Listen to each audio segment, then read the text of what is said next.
Am I just another white man?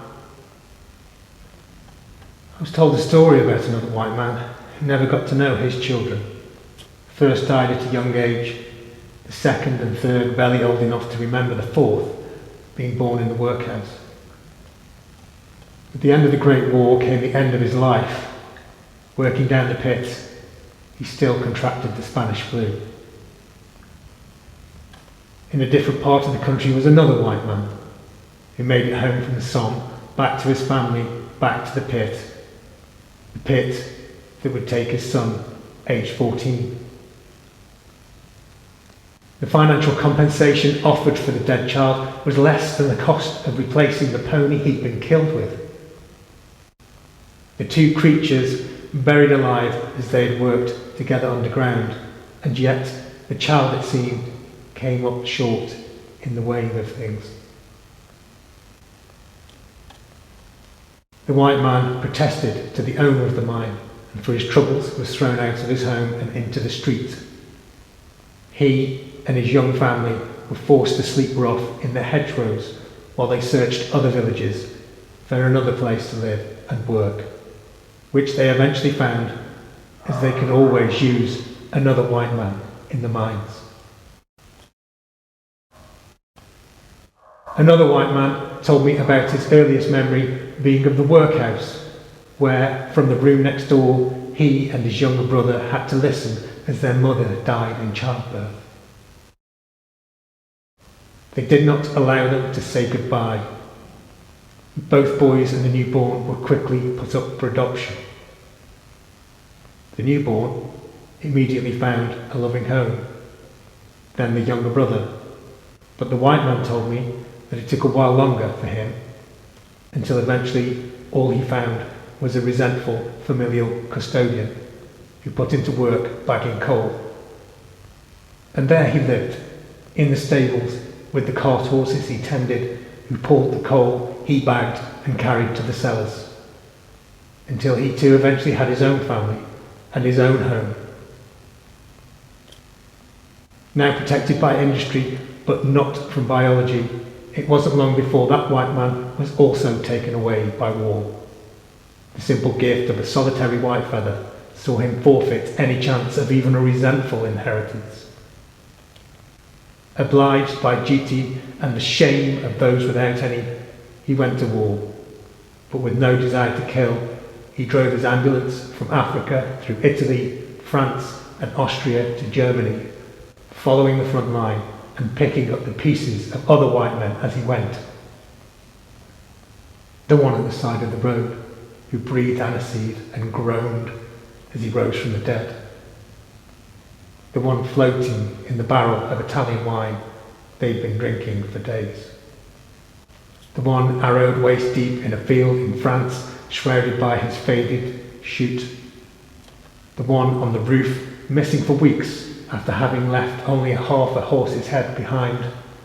The one who put a gun to the white man's head. The ones he buried in their blankets in the desert. And the many he watched fall from the sky. And always the ones who bled out in the back. The blood hemorrhaging out of the rear doors each time he opened them. Eventually, he was just another white man at Dachau, where he had to empty the ovens by hand and dispose of the remains, those final unburnt bodies stacked so high and tight that they left handprints on the ceilings. Once finished, he transported the survivors across Northern Europe to their own families and homes. And when he too was finally allowed to return home, he made the long and arduous journey across land and sea, still in uniform and fully loaded with pack. And yet no one would give up their seat on the bus or pay him any regard, as he was just another white man coming home exhausted and broken. He spent the rest of his life working in nearby factories, living in the same small, poor village in the same mean house, with no indoor toilet and no bath, in one of the richest countries in the world, until he died in 1998, aged 84. Just another white man, leaving nothing but love. Another white man would regale me with tales of his childhood and youth. The balls of cockroaches huddling for warmth in the corner of cold rooms, the dirty streets filled with shit paper being blown everywhere on the wind, while on the way to his work at the pit as the dust cart men dug out the privies. He told me stories of other white men and boys who were injured, mutilated or killed in accidents all around him during the 50 long years he spent working underground. His twisted fingers and blue scarred body testament to the fact of another white man sacrificed to profit. In my small village, in the old people's home, I would play dominoes with another white man who, at 16 years old, had been awarded the George Cross from his time fighting in the trenches of the Western Front. He never spoke about it, and no one really knew, until a man from the newspaper came calling one day. Another white man at my school taught me English and drama and pushed me to make art.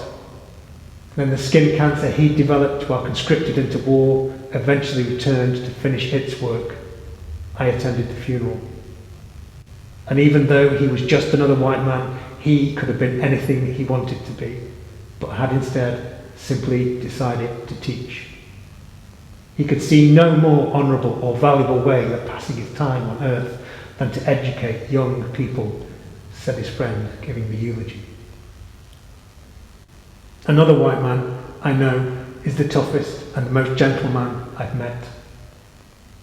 He would rush back from his long shift at the pit smelling of soap, with thick coal dust still lining the creases in his eyes and lashes.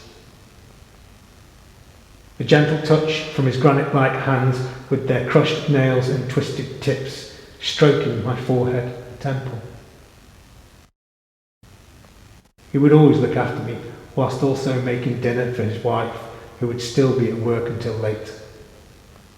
Another white man, broken into pieces by manual labour, the choking and the retching each morning at 5 a.m. before leaving the house for another shift, as he struggled to bring up yesterday and the day before and the day before that's coldest in a vain attempt to make room for the day and the dust to come. The crushed and severed fingers, the smashed knees, and the time they came into school to tell me there had been an accident in the mine and another white man was in hospital. Another white man who was labelled the enemy within. A man who stood up to authority and was not bowed. For 12 long months he kept the line, made food parcels, supported colleagues, burned his furniture to stay warm in winter, while the state tapped his phone, opened his mail, watched his house, beat him, arrested him, stopped him from leaving the county, lied about him in their press. In the years that followed, that white man gave up time and pay to continue fighting for others, most of whom had walked past him during the crucial time. He did this not because they deserved it, but because it was the right thing to do. Another white man who was simply a man of his word. Another white man who, despite an education cut short, taught me about ethics, morality, principles, politics, bravery, honesty, love, compassion and truth. Just another white man that gave more than he ever took, not because he couldn't, but because he chose not to. Another white man on top of whom everything I have is built, and everything I have to be grateful for derives.